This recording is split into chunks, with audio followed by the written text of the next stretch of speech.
Bonjour, dans cette nouvelle capsule, on va parler des milieux sédimentaires actuels, surtout les milieux sédimentaires continentaux. Pour avoir une idée sur l'aspect du sujet, en fait, on peut diviser les milieux sédimentaires actuels en trois groupes, les milieux continentaux, les milieux marins et entre les deux, on a les milieux de transition.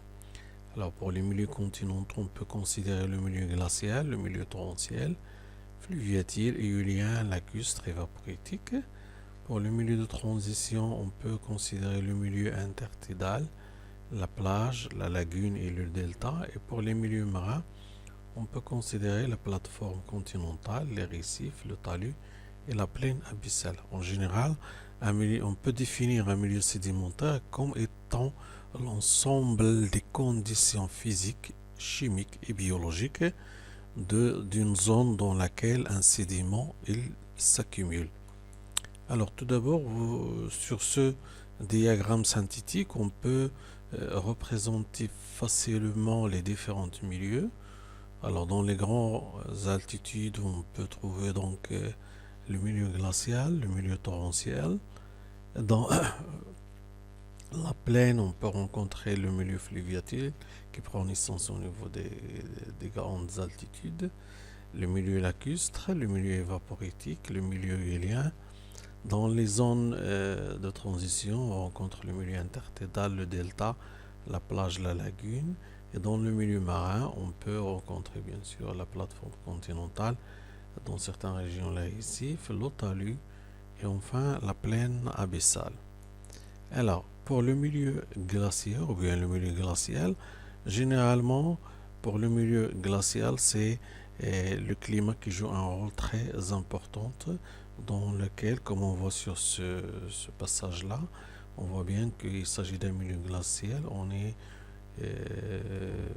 On assiste à une accumulation de glace, mais grâce à cette animation un peu accélérée, on voit bien que la glace elle se déplace le long d'une vallée.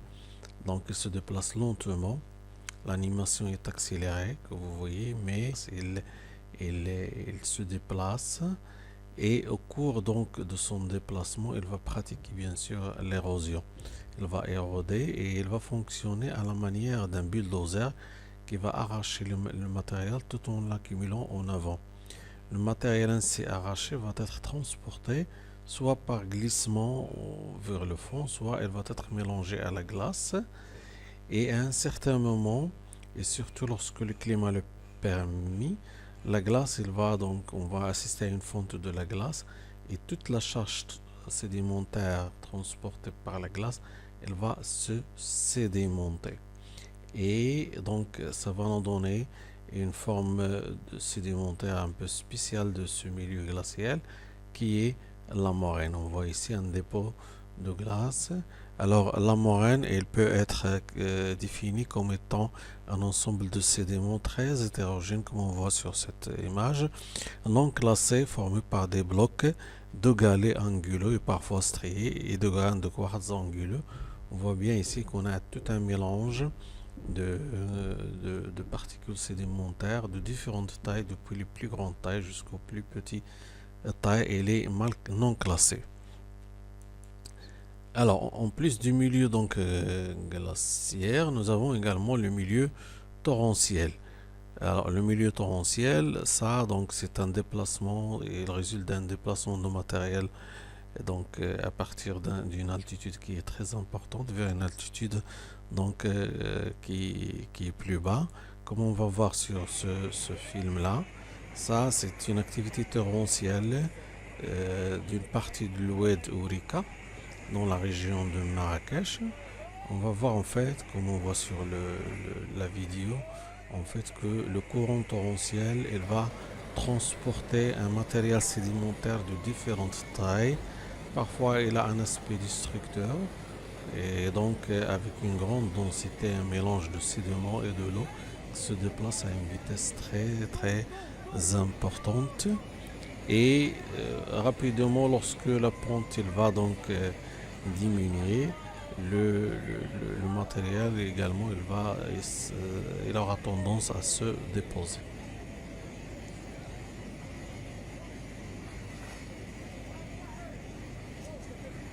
Donc c'est en 2019. Là, c'est un autre environnement, mais qui reflète toujours ce déplacement torrentiel d'un matériel sédimentaire. On voit bien que le matériel se déplace tout en criant vers l'avant, donc une forme un peu conique si vous voulez.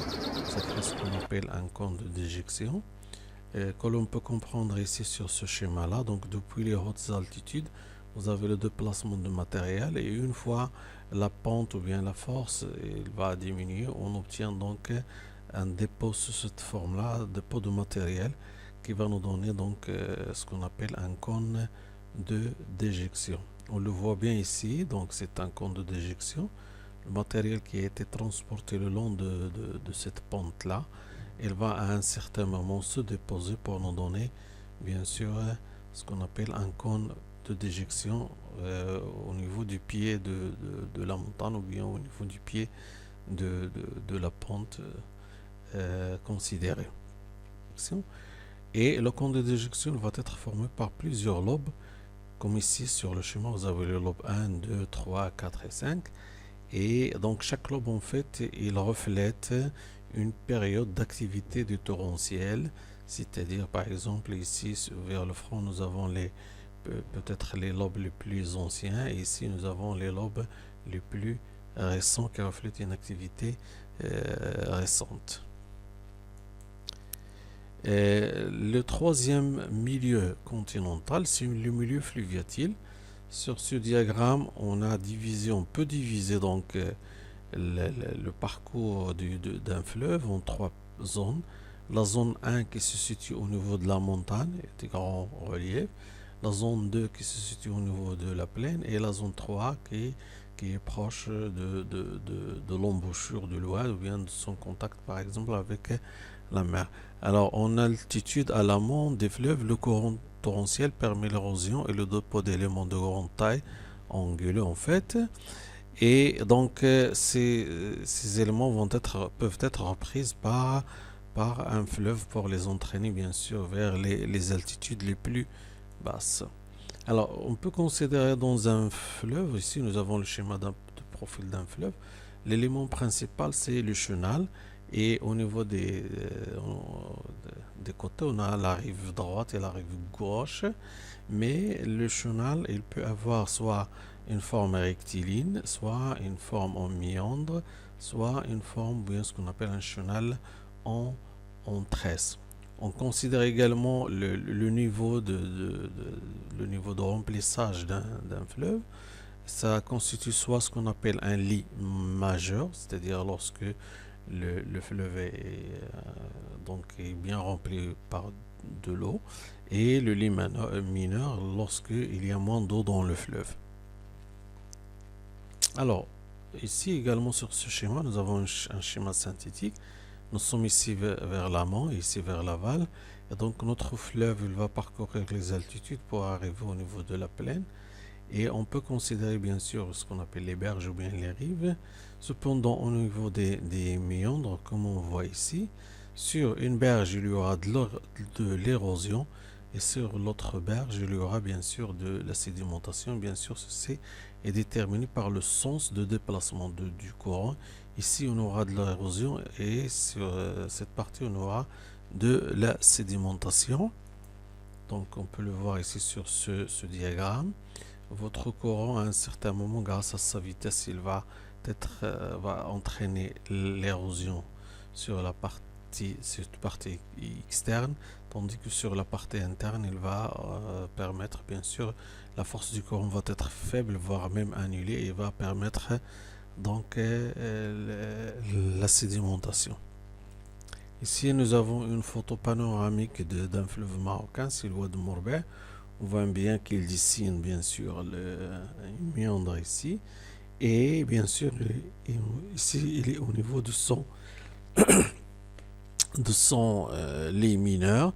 Et on a ici les traces de son lit majeur. Donc, lorsqu'il est au niveau de son lit majeur, il va donc inonder les parties qui se trouvent de part et d'autre du fleuve. L'autre milieu, c'est le milieu éolien. C'est un milieu où l'agent de transport est le vent. et il donne surtout comme sédiment du sable. Dans les milieux désertiques, ce sont surtout les dépôts éoliens qui constituent la majeure partie des sédiments actuels. Et bien sûr, ils vont se sédimenter sous forme de dunes généralement. Et on peut distinguer donc différents types de dunes en fonction des conditions de dépôt. On a les nibka lorsque les sables sont donc déposés à cause d'un obstacle végétal. On a également les barkhan ici, qui ont la forme d'un croissant. C'est une dune avec la forme d'un croissant. On a également les sifs, ce sont des dunes qui sont très allongées, comme on voit sur la photo.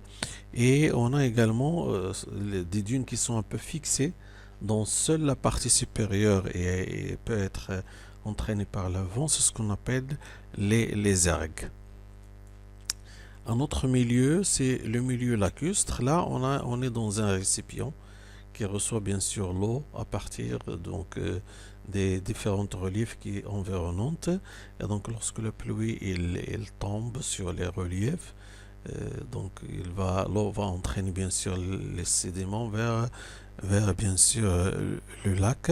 La sédimentation lacustre est surtout caractérisée par des dépôts calcaires issus de l'activité photosynthétique des plantes et également par le dépôt de certaines roches telles que les sels, surtout c'est le lac a une dimension qui est très modeste. Et bien sûr, les couches, elles vont se déposer au fond du lac. Donc, ces couches-là, on peut donc avoir une idée de la nature de ces couches, comme on voit ici sur la photo. Nous avons ici deux chercheurs qui pratiquent donc la technique de carottage. Le carottage, en fait, est un type de forage d'exploration visant à prélever un échantillon de sédiments à l'aide d'un tube appelé le carottier que l'on fait pénétrer dans le sous-sol ou bien dans les couches.